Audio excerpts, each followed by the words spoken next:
안녕하세요. 박혜숙입니다. 사울 왕은 이스라엘 역사상 최초의 왕입니다. 그는 잘생기고 키도 훤칠하게 생겼죠. 전문용어로 얼짱, 몸짱이라고 합니다. 부모에게 효자였으며 신앙적인 면에서도 겸손과 미덕을 갖춘 훌륭한 인물로 사무엘에게 기름 부음을 받고 성령의 충만까지 경험하며 이스라엘의 첫 왕이었던 그가 왜 하나님께 버림을 받아 자살로 생을 마쳤는지, 도대체 무슨 이유인지 함께 살펴보기 원합니다. 사울은 야곱의 12번째 아들인 베냐민 지파의 유력한 기스 집안의 아들로 기브아 출신이었습니다. 그의 부친의 잃어버린 이 암나기를 찾으러 가다가 사무엘을 만나게 되죠. 선지자 사무엘은 하나님으로부터 이 사울이 백성이 원하는 왕이 될 것이라는 지시를 받게 됩니다. 사울은 미스바 총회에서 하나님의 뜻인 제비 뽑기로 이스라엘의 제1대 왕위에 올라 주전 1033년에서 1011년까지 통치를 하게 됩니다. 사울이란 이름은 구하다, 요청하다라는 뜻이죠. 아내는 아히노암이며 자녀는 장남 요나단, 그의 말기수와 또 아비나답, 그리고 에스발 혹은 무비보셋으로 불리는 이 아들이 있고요. 그리고 두 딸 메랍과 미갈이 있었습니다. 사울이 왕으로 선출된 이후에 길르앗 야베스 지역에 암몬 사람 나하스가 공격하게 됩니다. 사울은 성령에 충만하여 이스라엘 전 지역의 군사를 모집을 하니까 33만, 엄청난 군인이네요, 모입니다. 민심이 통합되고 사기가 충천해서 이른 새벽에 암몬 족속의 진을 공격하여 대승을 거두게 됩니다. 이제 선지자 사무엘은 길갈에서 백성을 소집하고 사울이야말로 이스라엘의 왕임을 재확인하게 되죠. 이 승전 이후에 사울은 백성들로부터 큰 인정과 존경을 받게 되어 수도를 기브아에 정하고 왕국의 기초를 튼튼하게 세우게 되죠. 드디어 3,000명의 상비군이 이제 편성이 되고 2,000명은 자기와 함께 믹바스와 베델산에 배치하고 1,000명은 장남 요나단의 지휘 아래 베냐민 기브아에 배치를 하게 됩니다. 2년 후 어느 날 천부장이었던 요나단이 게바에 있는 블레셋 수비대를 공격을 하게 되는데요. 이 사건으로 양국은 전쟁에 돌입하게 됩니다. 이스라엘 백성들은 길갈에 모여서 이제 사울 왕을 따르게 되죠. 그런데 블레셋을 보니까 병거가 3만이요, 마병이 6천이요, 군대는 바닷가 모래알같이 많았다고 합니다. 이것을 본 백성들은 겁에 질려서 하나둘 사울을 떠나 도망을 가게 됩니다. 출전에 앞서 여호와께 제사를 드리기 위해 사무엘을 기다렸지만 기한이 지나도 사무엘은 오지 않았습니다. 백성들은 두려움으로 자꾸 떠나가자 이제 조바심이 난 사울은 자신이 직접 제사를 지내게 됩니다. 그런데 뒤늦게 나타난 사무엘이 이 제사 드린 것을 질책을 하죠. 사울이 이렇게 대답을 합니다. 백성은 나에게서 흩어지고 당신은 정한 기한에 오지 아니하고 블레셋 사람은 나를 치러 길갈에 내려오겠고 내가 여호와께 은혜를 간구하지 못하여 부득이 제사를 드렸나이다. 이렇게 말하자 사무엘이 선포를 하죠. 왕이 하나님 여호와께서 왕에게 명하신 명령을 지키지 아니하였도다. 여호와께서 왕에게 명하신 바를 왕이 지키지 아니하셨으니 여호와께서 그 마음에 맞는 사람을 택하여서 그 백성의 지도자를 삼을 것이다. 다른 왕을 뽑단 얘기죠. 여기서 하나님의 마음에 맞는 다른 자란 바로 장차 다윗을 의미하죠. 사실 참고 기다리지 못한 것, 제사장이 아닌데도 제사의 월권을 행한 것은 심각한 죄이죠. 그러나 우리가 보지 못하는 사울 왕의 돌이킬 수 없는 근본적 문제의 본질은 무엇이었을까요? 사실 이 순간은 하나님의 나라 이스라엘의 왕인 사울의 믿음이 온 우주 앞에서 시험대에 오른 순간이었습니다. 이스라엘의 전쟁은 말과 칼에 달린 것이 아니라 만군의 여호와께 속한 것이죠. 세상의 군주와는 달리 이스라엘 왕은 군사력이 아닌 만군의 여호와를 신뢰하는 믿음, 그 믿음이 진정한 능력임을 그는 망각하고 있었던 것입니다. 사울은 이렇게 실패했지만 위기 순간에 이 원리를 잘 깨달은 한 사람이 있었습니다. 바로 다윗이었습니다. 이스라엘은 그 누구도 상대할 수 없었던 어마무시한 거인 골리앗 앞에 겨우 돌멩이 몇 개 가지고 달려나가며 다윗이 외쳤죠. 너는 칼과 창과 단창으로 내게 나오려니와 나는 만군의 여호와의 이름 곧 내가 모욕하는 이스라엘 군대의 하나님의 이름으로 내게 가노라. 거인 골리앗은 다윗의 손에 꽉 넘어집니다. 오직 여호와를 신뢰하는 것, 이것이 하나님이 요구하시는 이스라엘 왕의 참 모습이었습니다. 사울의 왕권이 다윗에게로 넘어간 것이 우연이 아니었죠. 한 가지 문제가 더 있었습니다.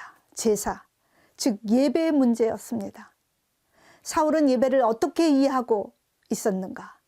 예배를 보는 모습은 다 같아 보이지만 하나님은 우리의 깊은 심중을 살피십니다. 출전하려면 의뢰에 이제 드려야 할 절차로 예배를 사울은 드렸죠. 더 늦으면 군사가 흩어지니까 어서 후딱 예배 드리고 빨리 전쟁에 나가려고 드린 예배였죠. 그런 예배를 하나님이 기쁘게 받지 않으십니다. 하나님께서 구하시는 제사는 상한 심령이라 하나님이여 상하고 통회하는 마음을 주께서 멸시하지 아니하시리이다. 시편 51편 다윗의 시입니다. 이것이 예배의 본질이죠. 범죄한 우리가 거룩하신 하나님 앞에 서는 길은 오직 죄를 자복하고 통회하는 심령으로 나아가는 것이죠. 지금껏 우리가 드린 예배가 과연 하나님이 기쁘게 받으실 만한 예배였는지, 그리고 성전의 문이 닫힌 지금 우리는 집에서 과연 어떤 예배를 드리고 있는지 돌아보게 됩니다. 사울의 문제는 이스라엘의 진정한 하나님을 신뢰하는 데 실패한 것과 참 예배의 의미를 깨닫지 못한 채 무성의한 예배를 드리며 월권 행위로 제사장이 드릴 예배를 자기가 드린 것이죠. 그럴지라도 하나님은 그날의 블레셋을 이기시도록 은혜를 베푸셨습니다. 그 후에도 모압과 암몬과 에돔과 소바와 블레셋과 아말렉에 계속해서 승리하여 사울을 보호하고 이스라엘을 지켜주셨습니다. 하나님은 다시 한번 사울에게 기회를 주셨습니다. 막 출애굽한 백성이 가장 약한 호미를 공격당해서 힘겹게 치루어야 했던 아말렉과의 전투를 기억하시나요? 모세는 모압 평지에서 마지막 유언을 남길 때 신신당부하며 말했습니다. 내 하나님 여호와께서 내게 기업으로 주어 차지하게 하시는 그 땅에서 내가 안식을 주실 때, 내게 안식을 주실 때 너는 천하에서 아말렉에 대한 기억을 지워버리라. 너는 잊지 말지니라. 이렇게 정확한 추리가 정확한 정체를 추리하기가 무척 어려운 이 신비한 아말렉은 출애굽 당시에 나타납니다. 그리고 1000년이 지난 후 페르시아 시대 모르드게와 에스더 앞에 아각의 후손 하만이 되어서 유대 포로민을 말살하려고 나타난 이스라엘의 영원한 원수이죠. 성경의 아말렉은 연약한 자의 뒷덜미를 잡는 비겁하고 파렴치한 세력, 약자를 학대하고 박해하는 악한 세력의 상징으로 나타납니다. 아말렉은 세상 가운데 영원히 존재하는 악의 상징이자 이스라엘이 가는 곳마다 만나게 되는 원수를 상징한다. 이렇게 말씀하신 구약학자 앙드레 라콕의 표현이 참 적절하게 보이는데요. 여호와께서 맹세하시기를 여호와가 아말렉과 더불어 대대로 싸우리라 하셨느니라. 선지자 사무엘은 이제 아말렉에게 하나님의 거룩한 성전, 즉 헤렘을 치루라고 사울에게 명령하셨습니다. 이스라엘의 모든 전쟁은 성전이 아니었죠. 성전, 즉 헤렘이란 하나님께 봉헌된 전쟁으로 아무것도 가지지 못하고 번제물처럼 모두 바치는 전쟁입니다. 전쟁의 꽃은 노획물과 전리품인데요. 헤렘은 모두 진멸하여 하나님께 봉헌하는 전쟁이죠. 가나안을 건너와 처음 치렀던 그 전쟁, 여리고의 전쟁이 바로 헤렘이었죠. 이때 아간이 바벨론 외투와 은덩어리를 몰래 숨긴 것이 화근이 되어서 이 다음 아이성 전투에서 패전하게 된 것을 기억하시죠? 사울에게 주어진 이 마지막 미션에 사울은 어지없이 또 실패를 합니다. 사실 토실토실한 왕, 살찐 소, 그리고 전쟁의 포로는 노예로 감나가는 것이었기 때문에 다 죽이자니 아까웠을 것입니다. 하나님이 우리 안에 있는 아말렉의 정신, 약한 자를 누르고 강한 자 앞에 비굴해지는 아말렉의 정신을 끊어내야 된다고 하셨지만 그는 하나님의 마음을 알지 못했습니다.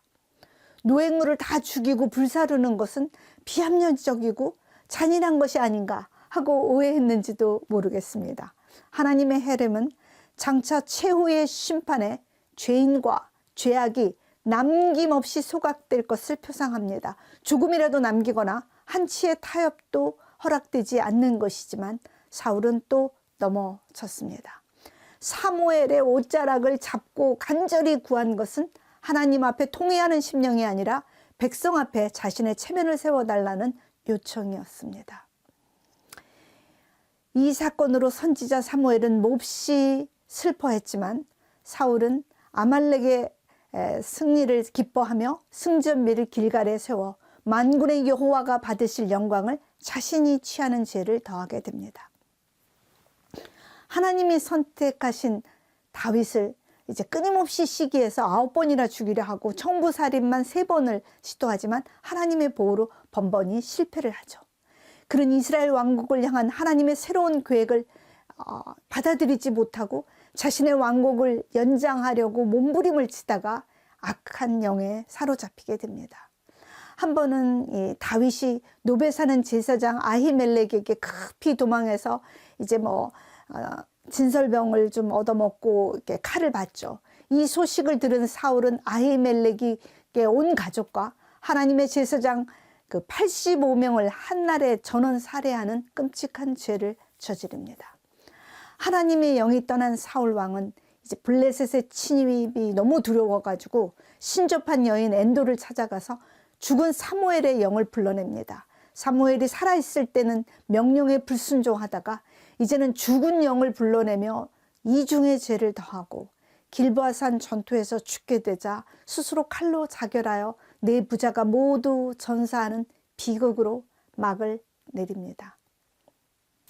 한때 성령 충만했고 민족을 사랑했으며 자신을 위해 화려한 궁전도 세우지 않았고 많은 첩도 두지 않았으며 마지막까지 나라를 위해 온 집안이 희생했지만 하나님을 바로 믿지 못해 버림받은 사울 왕. 하나님의 나라, 그 나라에 합당한 자의 삶이 어떠했는지를 보면서 저는 가슴이 아파옵니다. 어쩌면 우리는 사울처럼 불순종하고 건성으로 예배드리고 불살라야 할 것들을 붙들고 놓지 못하며 내 안에 비열한 아말렉을 몰아내지 못한 채 함께 살아가는 것은 아닌가. 우리가 누구로 불리웠든지 그것은 우리를 구할 수 없습니다.